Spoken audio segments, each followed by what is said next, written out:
I adopted my fiance's son, but they tossed me aside when his ex came back because I am not his real mom. Now they are both crying a river so I would come back home. I met my fiancé Kevin 6 years ago when Joe was 2. I wasn't planning on dating a single parent as I felt I was too young to be a parent in any capacity, but I fell in love with Kevin, and when I eventually got to meet Joe, I fell in love with him too. Joe's bio mom was not in the picture at the time. She wanted absolutely nothing to do with Joe. When I met them, she hadn't seen Joe for a year and a half. For the past 6 years, she hasn't been in touch with Joe or Kevin at all. I've helped raise Joe all these years. I see him as my own. I love him as my own. He calls me mom. In every way except biologically, he's my son, and I'm his mom. In February this year we even made it legally official with adoption. It was honestly the best moment of my life. At the beginning of summer Joe's bio mom contacted Kevin and asked if she could see Joe. We discussed it and decided that we would give her a chance. Maybe she had needed some time to grow up. Kevin and Joe met her, and it was fine. All was good at first. I even met her, and she was perfectly nice and lovely. But in the last few weeks, something has changed. Joe and Kevin have spent more and more time with her at Kevin's insistence. I have not been there.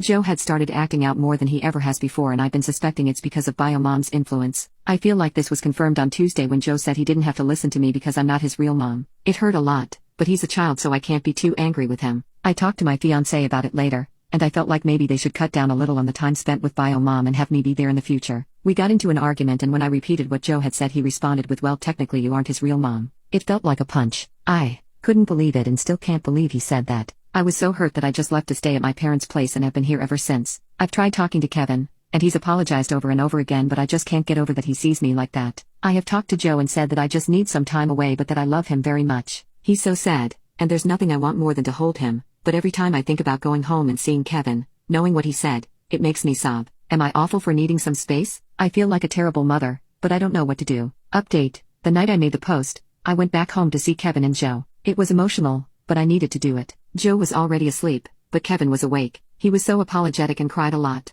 I told him we needed to talk, but not that night because we were exhausted. We were gonna have a few normal days for Joe's sake and then send him on a sleepover at his grandparents so we could talk. I also told him I needed a motherson date with Joe. The next day and Joe went to the zoo together and spent the day having a blast. I did explain to him that his comment had hurt me a lot. He was very sorry and confirmed what I thought, which was that his bio mom had made comments like that. We talked for a long time, and I asked him if he wanted to keep seeing his bio mom. He gave a shrug and said she had been fun at first, but he didn't like it when she told him off or yelled. I didn't love that she was doing that. I won't try to explain the whole conversation here, but I think it was a good one. He's such a sweet, sensitive little guy and nothing makes me prouder than being his mom. Me and I did have a long, emotional conversation the night Joe went to my parents. Joe's bio mom was very manipulative. He was not sleeping with her as many of you thought. Kevin and her relationship was not good. Abusive, I want to say. And the way it ended, with her giving up all custody/parental rights of Joe, was difficult for Kevin and he struggled a lot as a single father. He admitted he never quite healed properly from her but didn't notice it until she came back. She manipulated him again,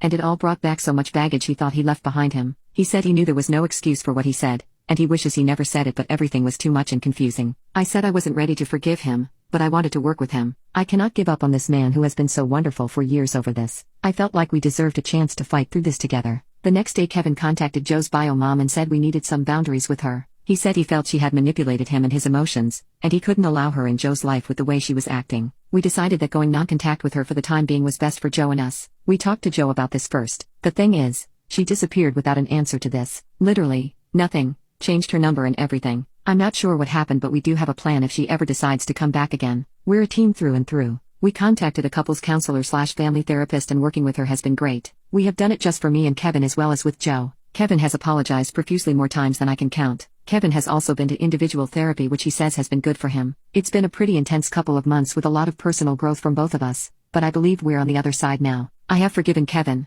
and we are moving on, together and better. Also, I just found out I'm pregnant. I literally have told no one because I want to tell Kevin and Joe first in a cute way but haven't figured it out yet. I'll think of something, but life is pretty damn good right now so I hope you all have a wonderful day.